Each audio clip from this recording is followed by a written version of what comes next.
A longtime Dodger troll gets suspended for allegedly taking performance-enhancing drugs. Mike Williams is lobbying for Keenan Allen to return to the Chargers, and lifelong friends, LAFC and San Diego FC, well, they were reduced to fisticuffs on Saturday. Good morning. I'm James. This is your daily dose of sports and snark for the greatest sports city in the world, Los Angeles. This is the Faithful Angelenos Morning Report. It is April 1st, 2025. I offer you no whack-ass April Fool's jokes. You can miss me with that. There are no jokes when it's the first of the month and the rent is too damn high. But what we can do is talk about LA sports and be happy about that. And if you like being in the know about LA, clickety-clack the like button.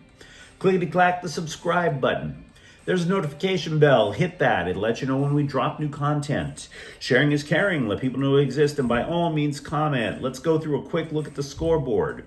Dodgers 6, Atlanta 1. Great night for the Angelenos, I must say, because the Lakers also defeated Houston in a very important game for playoff seeding, 104-98, and the Clippers defeated Orlando 96-87. Meanwhile, today, Atlanta's still in town to play the Dodgers at 7.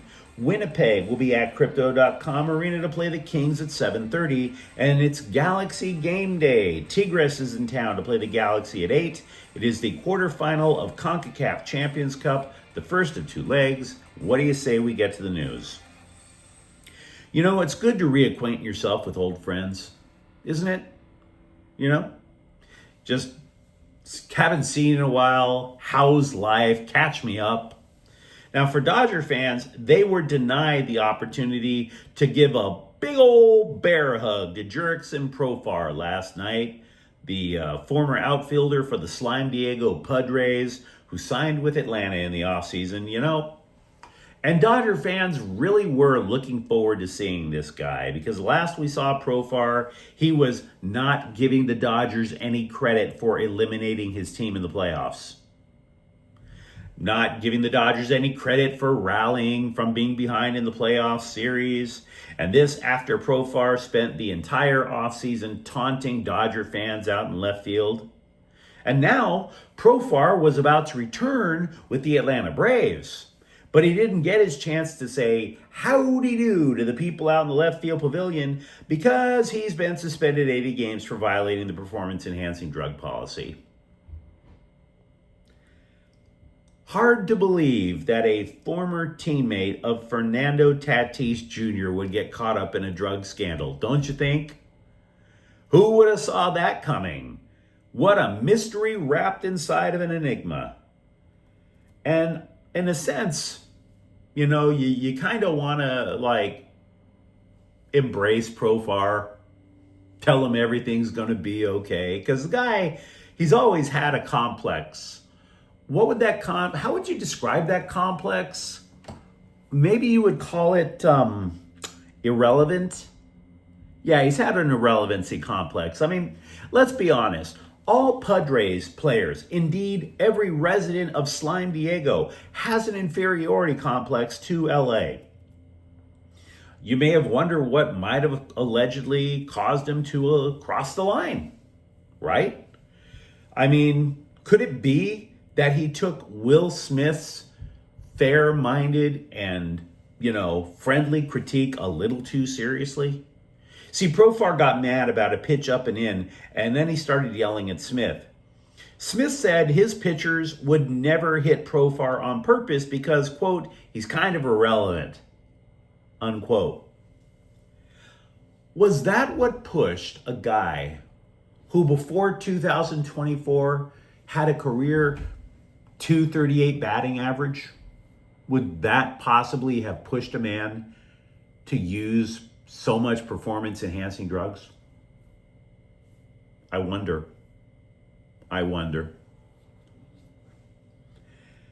Jurikson Profar, allegedly juiced, which kind of makes him irrelevant again. Sorry, bruh. Go buy a self-help book next time. Speaking of Slime Diego never winning anything, by the way, the Dodgers' magic number is 157. And Freddie Freeman did not play in last night's game either.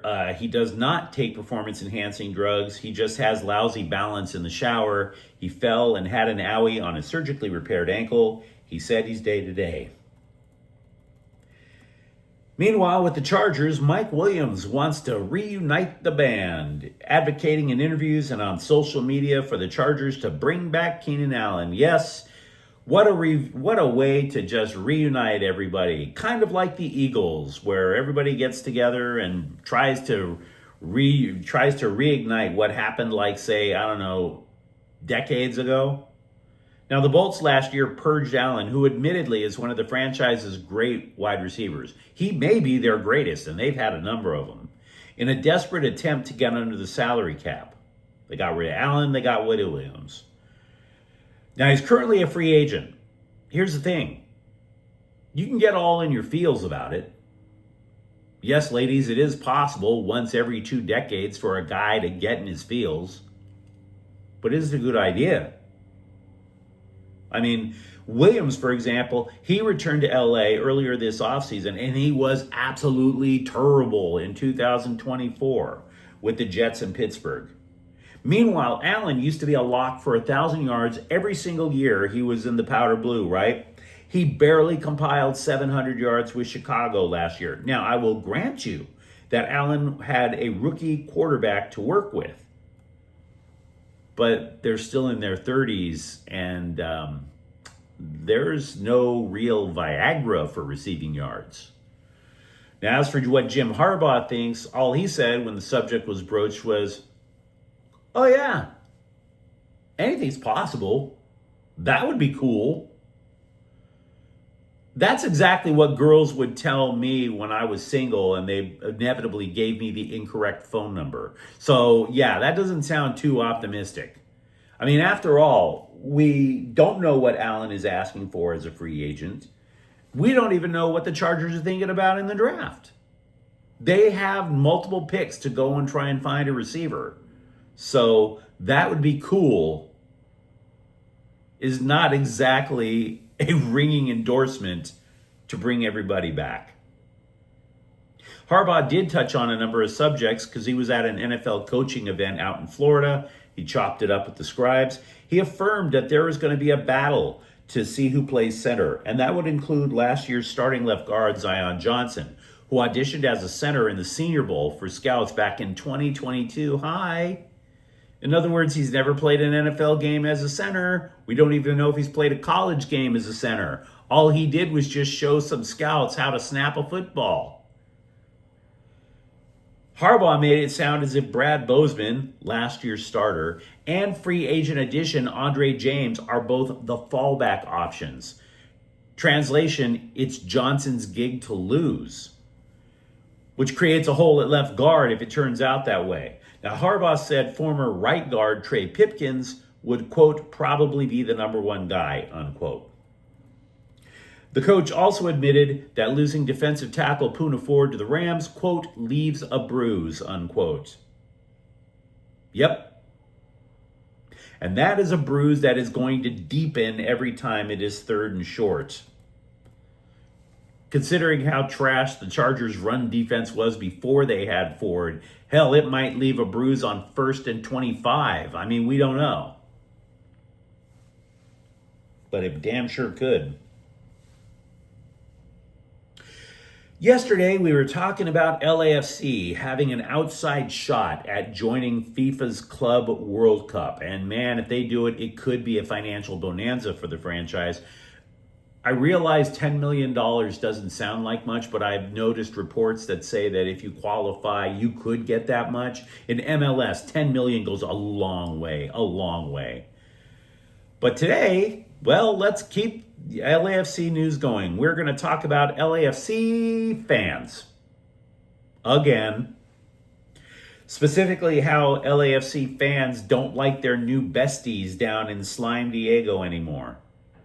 You remember?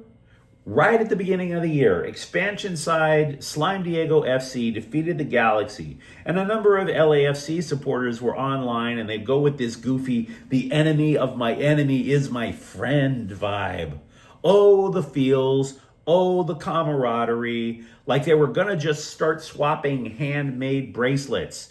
And like a bunch of junior high girls, talking about what they saw on 100 Things to Do Before High School. That's how BFFy San Diego FC and LAFC fans were. So these new besties, these BFFs, they meet for the first time Saturday, and an all-out brawl erupted after the match. So, well done. Friendships sometimes never last. It's really sad.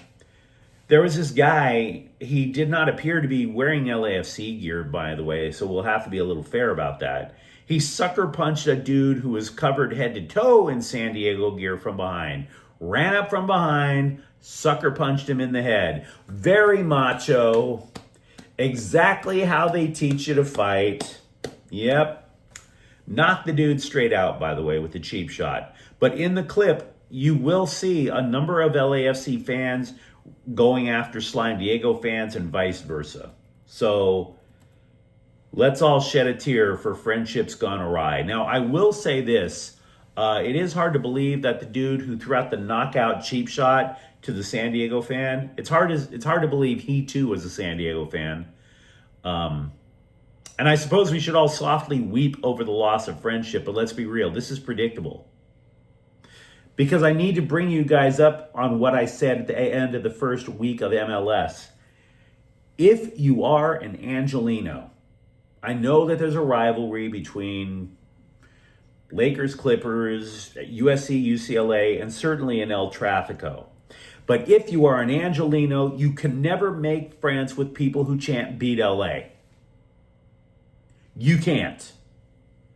They're not your friends. They never were. You had to find out the hard way. That's what I was trying to tell LAFC fans back then, but they didn't want to hear it. So now that they're cooling off in the San Diego jail, maybe they'll hear it now. You cannot be friends with people who chant beat LA. That's on you. That is totally on you. But I do have a question. Because I am weirded out about one thing more than anything else. I've seen the Galaxy play on the road in Portland, Dallas, Houston, Orlando, and Salt Lake City. Opposing fans are usually escorted en masse to go see their soccer team play. That's happened in 3 stadiums for me, via specific visitor-only entrances. Because why? They want to avoid something stupid like that. So I'm not trying to defend the people who got into a fight. It's not defense of either Slime Diego or LAFC fans. My question is, why the hell did security let these two fan bases mix? Why? Everywhere else across MLS, opposing fans get escorted in to make sure something stupid doesn't happen. Why? Rams general manager Les Snead will meet with Kyron Williams' agent this week about a contract extension. Snead says he wants a long-term partnership with Williams, who recorded consecutive 1,000-yard rushing seasons.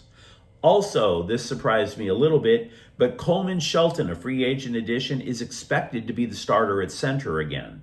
Bo Limmer, he was pressed into the job last year as a rookie. I thought he acquitted himself well, but here's the difference. Snead said Shelton is a better communicator with the rest of the line, which makes sense. Losing Cooper Kupp, by the way, will include some short-term pain for the Rams. There's going to be a cap hit of more than $22 million by releasing arguably the best receiver the franchise has ever had. But it's only on the books for 1 year. Then came the vague draft speak that the Rams are not going to be reaching for a quarterback to eventually be the heir apparent for Matthew Stafford.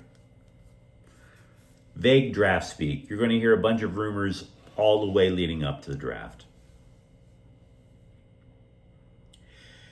Edge rusher Ja'Carri Price of UCLA wasn't seen last year. He's been injury prone throughout his career, and so we have seen the last of him.